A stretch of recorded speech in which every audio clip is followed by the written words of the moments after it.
Stick with me. We're going to take two long rectangles and make a wreath. Super easy.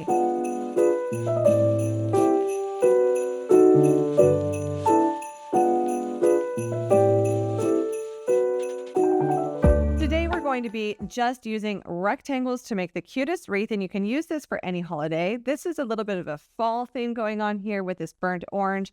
And then it's so cute, especially for the Christmas holiday season. But you could also use this for maybe a baby room or baby shower, doing pinks and blues, or custom home decor for the colors that are in your home for any time of year. You could do bright colors for spring. The possibilities are endless.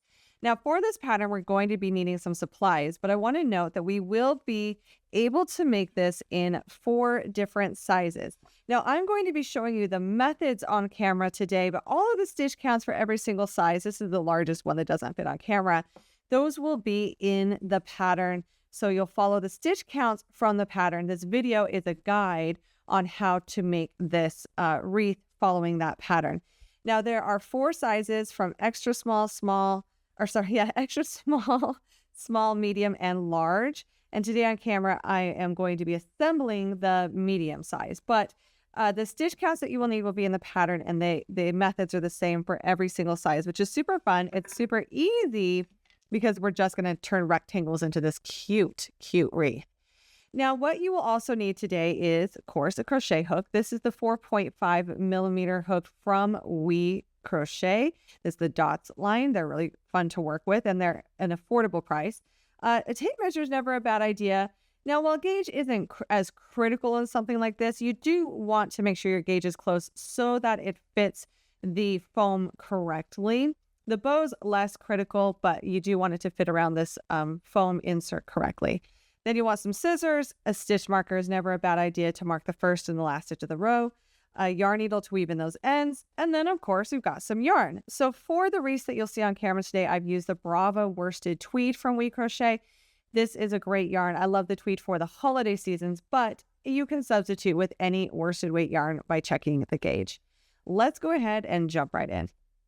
Now, when it comes to the 2 rectangles that we're going to make that are really long, the only difference between the rectangle that we're making on the wreath and the one that we're making on the bow is how we start and stop each row. For the bow, I wanted a straighter edge. Therefore, I single crocheted in the beginning and the end of each row, including those puff stitch rows. They start and end with a single crochet for a little bit of a straighter edge. If you don't want a straighter edge, you don't have to do that. You can follow the same style that we do on the wreath, where you can barely see my seam, because when we do the piece that goes for the wreath, I started each row of the puff stitches and ended them with that puff stitch repeat. So when you're doing that puff stitch repeat, we're not doing a single crochet at the beginning of the row. That's the only difference between the 2 rectangles. It's very minor that if you just wanted to make them the way that you start and stop each row the same, that's fine as well. To get started, though, to show you how to do the wheat stitch and how to make a rectangle, I'm going to be using this green color, and we're going to be making a swatch, and it's the same stitch count and swatch from inside the ad-free PDF pattern where there is a chart. So you can also follow along with the swatch with the chart. Now, to get started with making your rectangle, we're going to create a slip knot and place that onto our hook.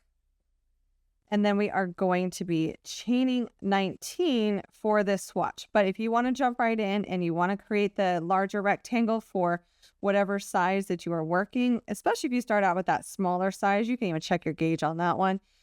You can go ahead and just chain the amount of stitches per the size that you are making. And there are 4 sizes in that written pattern. Now, for this first row, we are going to start in the second chain from the hook with a single crochet. And then we're going to single crochet into each across, which means for row 1, we have a total of 18 stitches. Now, at the end of row 1, no matter how many stitches that you are working for this, if you're doing the swatch or the long one, we're going to turn our work, chain 1, and then starting in the first stitch, we will single crochet into the back loop only. And we are going to do that for each stitch across. So we're going to single crochet into that back loop only. Now, once we have worked all the way across, we are going to turn our work, chain 1, and this is where we're going to start rows 3 and 4, which will be the same. But here's where I want to talk about the difference between doing the bow or doing the wreath cover.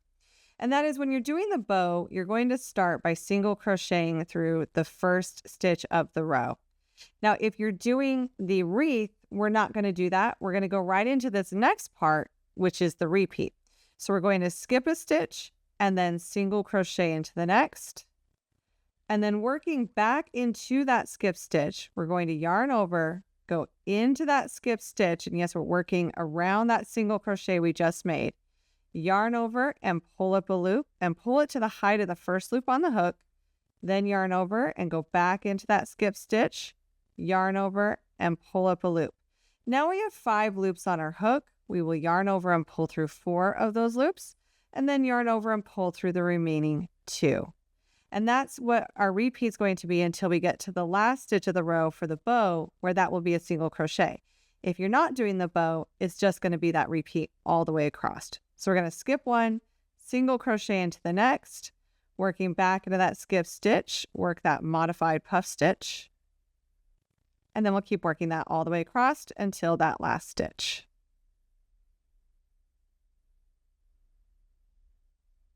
Now, once we get to that last stitch of the row, we will single crochet into that last stitch.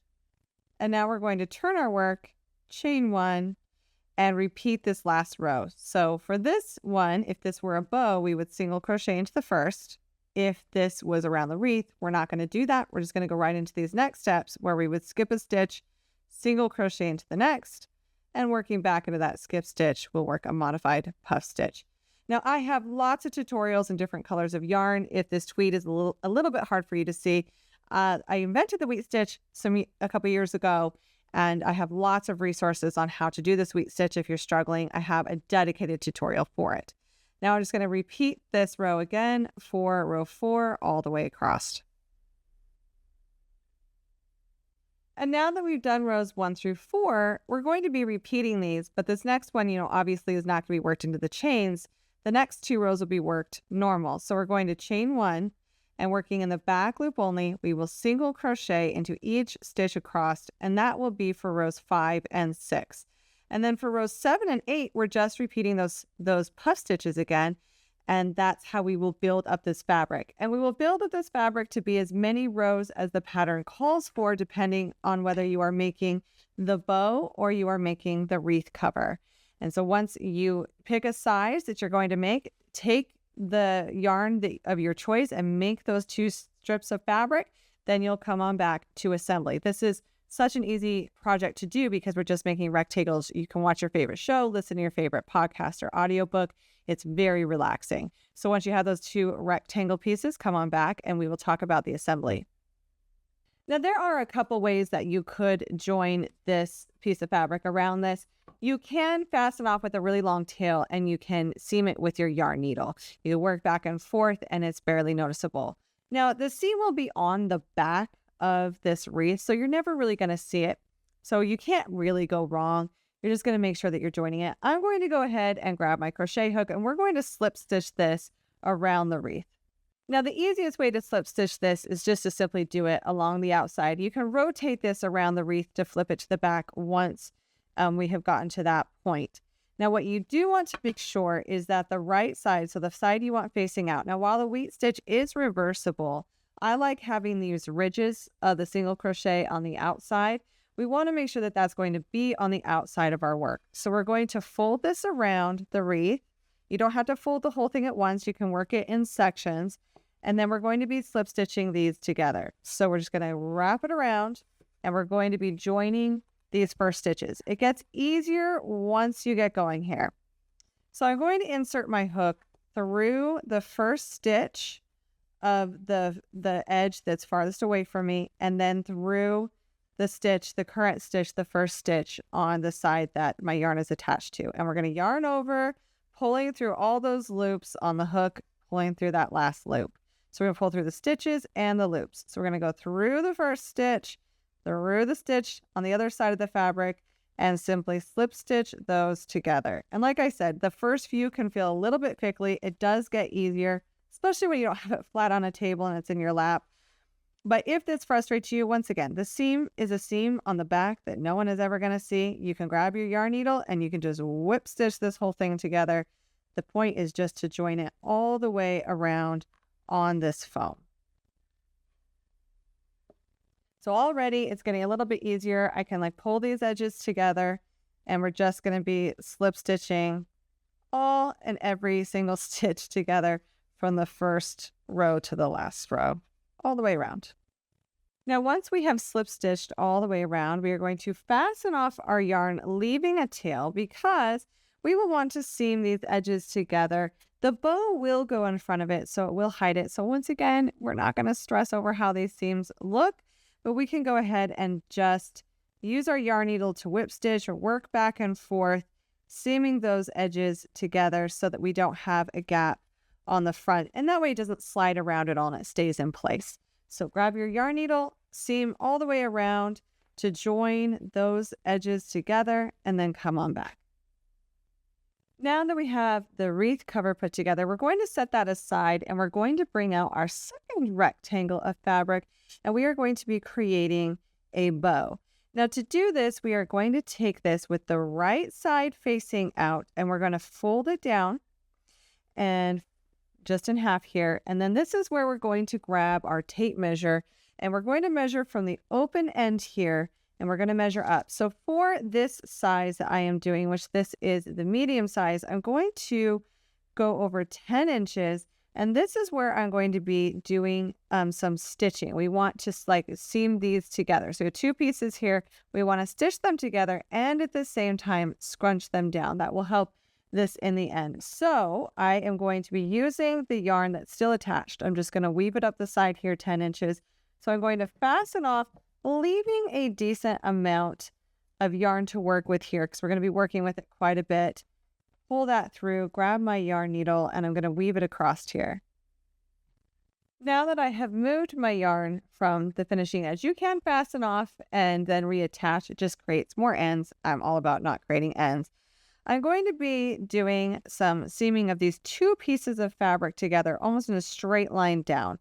So I've got my yarn here at 10 inches from the outside edge for the size medium, and I'm simply going to go back and forth through these two pieces of fabric. It does not need to be perfect. We are just joining these together. And when it cinches down, we're not going to see any of our yarn hanging out here. It's going to be really hidden well into the fabric.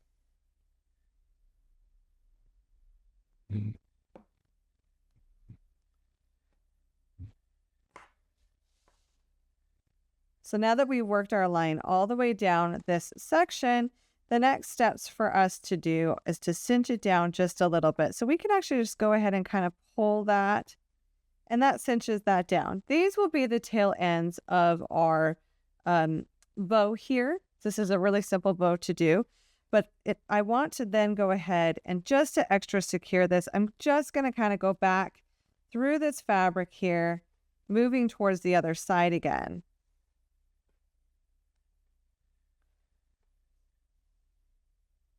And then just kind of cinch it down again. Now this next step is really fun. This is such an easy bow. I love it. For this next step, we're simply going to take this open end here and we're going to lay it flat in that center. So we're going to pull the tails down.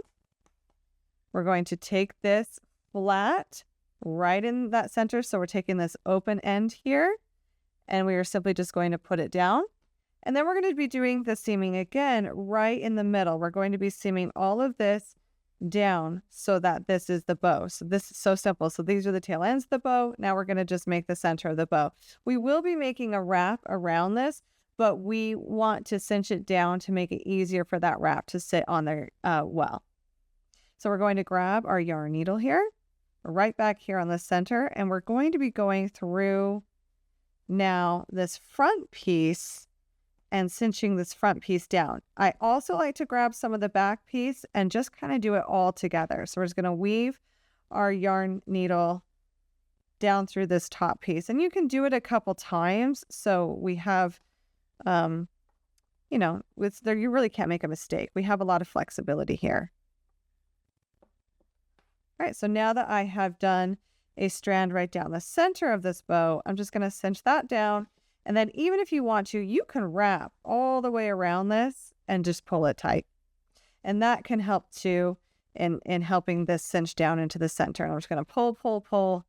And then I can weave this end through to secure it. I can weave it back and forth. And then we're going to fasten it off. And that's coming together quite nicely. Now, the last thing we are going to make is the bow center, and we'll once again just be making a little rectangle, but this time we're just going to be doing some single crochet stitches. So I'm going to leave a little bit of a tail, place a slip knot onto my hook, and I'm going to be chaining 17. After chaining 17, I'm going to go into the second chain from the hook, and I like using those bottom humps. And we're going to single crochet into each stitch across, which means for this size, we will have a total of 16 stitches across for row 1 of this bow center. Now, after row 1, we're going to turn our work, chain 1, and for this row and the next row, we are simply just going to single crochet, just regular single crochets into each stitch across, and that will be for rows 2 and row 3. Now that we have the center made, we are going to fasten off, and once again leaving a long tail, because not only are we going to use this tail to attach this to the bow, we're also going to then turn around and use the tail to attach the bow to the wreath circle. So I'm just going to grab my yarn needle, and we're going to be doing some fun stitching. This is the last stitching till completion. So now what we will want to do is take this fabric, this strip of fabric, and I know it's smaller than going all the way around to begin with. If it doesn't make it all the way around, that's okay, but we do want to try because this is what's really going to pull it down. So I'm going to hold it on the front on each end and then flip around to the back. And then this is where we have our yarn attached to this side that we just fastened off, and we're going to take our yarn needle and go all the way through to the other edge of this, and then pull that tight. And you can just keep going back and forth. If it doesn't reach all the way, that's okay because it's on the back. But we do want to cinch this down, and we want to get this to where we can pull it as tight as possible, and if we can, make it match up. Because what that does is it helps shape this bow so that it sits properly and looks more like a bow and is a little bit less floppy. The more we pull in the center, it really helps shape the edges, especially once you get to that bigger bow. And I do have some tricks I do want to talk about when it comes to getting this bow to sit just right. So now that I have done that, this is attached. We have our yarn on the back here. So cute on the front. I love it, and fluff it up a little bit.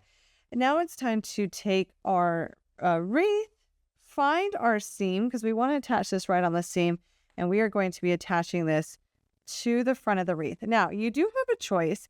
You can definitely attach this to the bottom of the wreath, or you can also attach it and turn it and do it to the top. It's really up to you in terms of personal preference. I'm going to do the bottom on all of these ones, and so I'm going to have my wreath here ready.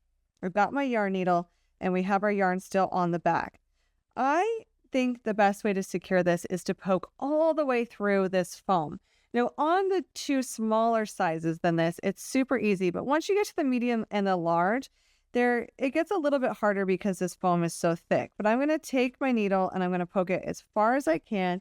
If you need to, use like a coaster or something to not hurt your hands and push it through, and then push it through as far as you can from the front. And then I went in the garage and I grabbed my husband's Leatherman, grab a pair of pliers. Don't kill your fingers here, and then just pull it through with pliers, and it comes through quite easily. It's a little bit harder when you're just using your fingers. This is where it's a good idea to just use what you have around the house to get it all the way through. Now I'm going to pull this down. I want to make sure that these tail ends of my bow are looking good. I'm going to pull this tight, and then from the back to the front, I'm going to do that again. I'm going to come all the way from the back, pressing it down, and then pulling that yarn needle through.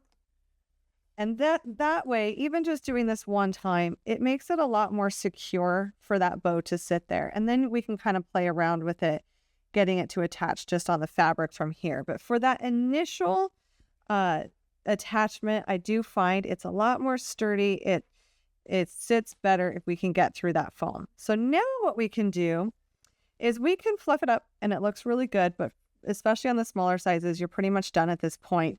Before these larger sizes, our bow gets quite heavy, that we can move our yarn. So we can take where we are attached and we can move our yarn needle across, seaming across the back here, and we can tack down this back side of the bow to the, I just did it to the fabric. You could do it through the foam, but if we tack down each side, notice how that bow, we get it in place where we want and just tack down underneath here, and that bow will sit right where we want. So I've done this first side, and I just want you to see the difference as it naturally lays when you do the little bit of extra touches that make it look more like a puffy bow. So a lot of times this might do this and droop without doing this. And so this side is attached just on the back inside here to that fabric, and it just helps it stay in place. So that's what we want to do to this side by weaving across, holding it up where we would want it to sit. And then right here on the inside, we're going to tack it to that fabric through the fabric and then fasten off. And what that does is it can create that puffy look. And you can even scooch it in a little bit, just puff it in on that back side. And that's what helps give it that finished look. And if you can't tell, I am in love with all of these wreaths and bows. When it gets to the larger size, the other thing I wanted to mention is if you have any of that type of wire that's like they put it in crochet hats, you can also stick a wire into the largest bow to get it to stick up a little bit better. If you really, really want that puffy look, I could probably stitch mine down a little bit more in that wreath to get it a little bit more puffy. And I do have a longer tail end on this one as well. But if you don't like a bow being this big, you can also take the size from the medium-sized bow and place it onto the larger wreath. And then you can even accessorize these with different types of ribbons. Like if you don't want to do the crochet ribbon, you can do a regular ribbon. If you want to add little ornaments or anything onto here to even zhuzh it up a little bit more, you can. It's so much fun and so cute. I love these simple too. I love the tweed look on this, but it would look good in other yarns. And notice we have 4 different sizes to choose from with this one pattern. And while these tend to look more, Christmas themed, this is more of a fall theme. I also have a Halloween theme because why not have a Halloween colored bow for each holiday? And as I mentioned before, you can use any color you want to match your home decor or an event. These are super fun. I cannot wait to make more and decorate my house for every single season. I hope you've enjoyed this fun and simple project and enjoy using it in your home as well. Be sure to hit that subscribe button and come back for some more fun projects soon.